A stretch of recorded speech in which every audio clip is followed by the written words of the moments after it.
Hey everybody, I'm Ace Trainer Liam and welcome to my top 10 Grass-Type Pokémon. Grass-Type Pokémon are a staple of the Pokémon universe. They're one of the 3 starting types in every main series Pokémon game, and on just about any route in the Pokémon universe you can find a Grass-Type Pokémon lurking around somewhere. Now I just want to warn you before I get to the list, this is a list of my top 10 personal opinions. Those opinions may differ from yours, so if a particular Pokémon that's your favourite isn't in the list, that's just because I like these 10 more than I like that particular one. I'm sorry, it's just the way it is, just mentally preparing you for it. But with my verbal diarrhea out the way, here are my top 10 grass types. Number 10, Karnavine. Karnavine is just one of those Pokemon where I don't know what it is about it, but I gravitate towards it. It's one of those Pokemon that just looks pretty cool. It's a simple design, it's just a freaking Venus flytrap, but it's so creepy with its little tentacles, and it's actually got decent enough stats. It's a pretty well balanced Pokemon. Obviously being a pure grass type, it's damaged normally by pretty much everything, it's not immune to anything, and it's only got 3 resistances, which is what makes it suffer. Karnavine's at the bottom of this list because it's not really had as much exposure as it probably should have. Yeah, it's featured in the games and you run into a lot of Karnavines on your adventures, but in the anime, the only Karnavine we have seen is the one that James has. Why no love for Karnavine, Game Freak? Number 9, Pumpkaboo. Now I'm not normally a fan of gimmicky Pokemon, but Pumpkaboo is freaking adorable. The thing is just a plump jack-o'-lantern with what looks like the top half of a cat stuck inside, and overall it's just really, really cute. That's the only reason I've put it in this list, is because it's one of the cutest grass-type Pokemon I've ever seen. I'm not so much a fan of when it evolves into Gourgeist, which is why Gourgeist isn't on the list and Pumpkaboo is. Pumpkaboo may not be the strongest grass-type Pokemon out there, but whack an Eviolite on it, see what happens. Number 8, Gogo. What's that I was saying about gimmicky Pokemon? Okay, I guess Gogo is kind of a gimmick Pokemon to an extent, but then the only real gimmick with Gogo is you can really slowly walk on it through Lumio City until you die of boredom and wonder why I didn't just bicycle my way. But competitively, Gogo can be viable as a pure grass type. I mean, it has access to Milk Drink, which comes in very handy. Its HP is pretty good for a Pokemon of its typing, and again, with the right setup, it can be a pretty bulky, hard-hitting Pokemon. Plus, it looks majestic as fudge. Number 7, Meganium. Now you probably say Meganium or something like that, but I say Meganium because I am a British Midlander and I am common as shit. Meganium is adorable. It's just a big freaking dinosaur with a flower around its neck and a couple of antennae. That is it. What else do you want me to say? It oozes cuteness and it's bulky anyway. The only thing that lets it down is that it's pure grass, and again, with only 3 resistances, a bunch of weaknesses, and damaged normally by everything else, it's just a struggle to use. Number 6, Ludicolo.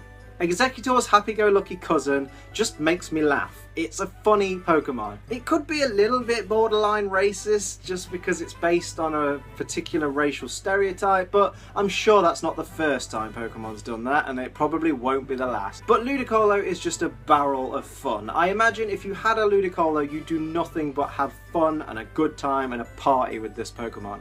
Number 5, Breloom.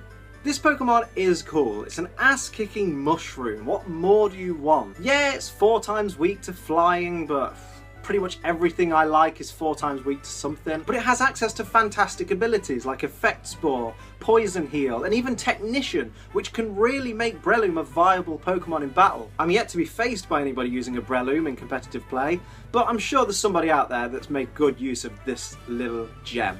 Number 4, Tropius. See what I mean about 4 times weaknesses? 4 times weak to ice. Bam! This thing gets knocked out of the sky by pretty much anything. But I really love its design. I'm still getting used to the dangly testicle things on its neck, but other than that, it's a great Pokemon. Oh, and by the way, if anyone in the comments wants to tell me that they're not testicles and that they're fruit, oh my god, no shit, Sherlock. I'm sorry, that was mean, but some people do tend to point out the obvious when it's really unnecessary. As for Tropius, I just freaking love it. As I said before, I bonded with it in one of my previous Nuzlocks, and the thing is a powerhouse. It's really handy to have. It's just a shame about the weakness to ice. Number 3, Chessnoir. This hulking monster is cool. I've said it before, Chessnoir grew on me. I didn't really like it at first, but that's because I was more into my Froakies and my Frogadiers in my first playthrough of X and Y. But Chessnoir is badass. I really like how cool it looked. And again, it's powerful, it has access to things like Spiky Shield, which can come in real handy. It's just an overall good design for a Pokemon. It follows the pattern that I like, where the first Pokemon, Chespin, is really cute, the middle stage is kind of cute, but a little bit cooler, a little bit more mature, and then the final form is absolutely killer. Looks boss. That's what I like about Chessnoir, it's the freaking boss. Grass-type boss, not overall boss. Number 2.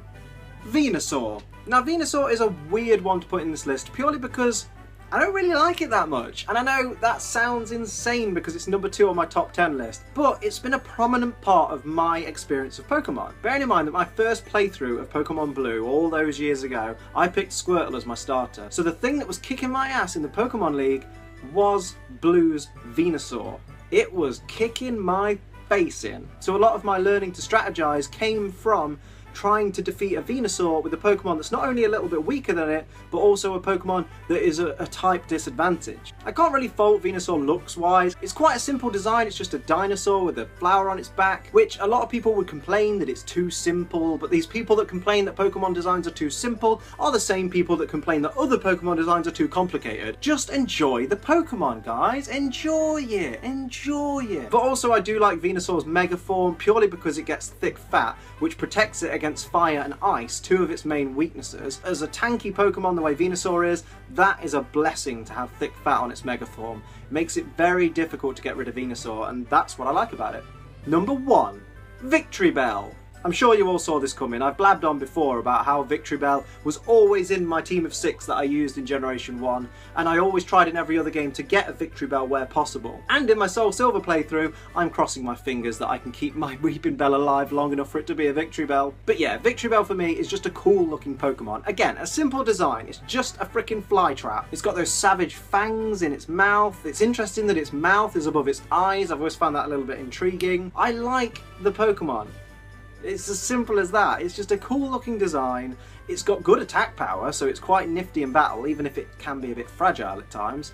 But Victreebel's just the grass Pokemon that I've bonded with most. And I like the fact that it's got poison typing as well, because it protects it from poison types, and also allows the use of Black Sludge when something else has got the leftovers, which is always a blessing. Victreebel, my number 1. Just an awesome Pokemon, and if anyone wants to make me a plush, I will gladly accept it. Thanks everybody for watching, I really hope you enjoyed the video. Let me know in the comment section which are your favourite grass-type Pokemon and why. And don't forget to hit the subscribe button so you never miss another video from me. I upload them every single day. And if you're already subscribed, thank you very much. I love having you guys along for the adventure. I'm Ace Trainer Liam, but until next time, keep on training.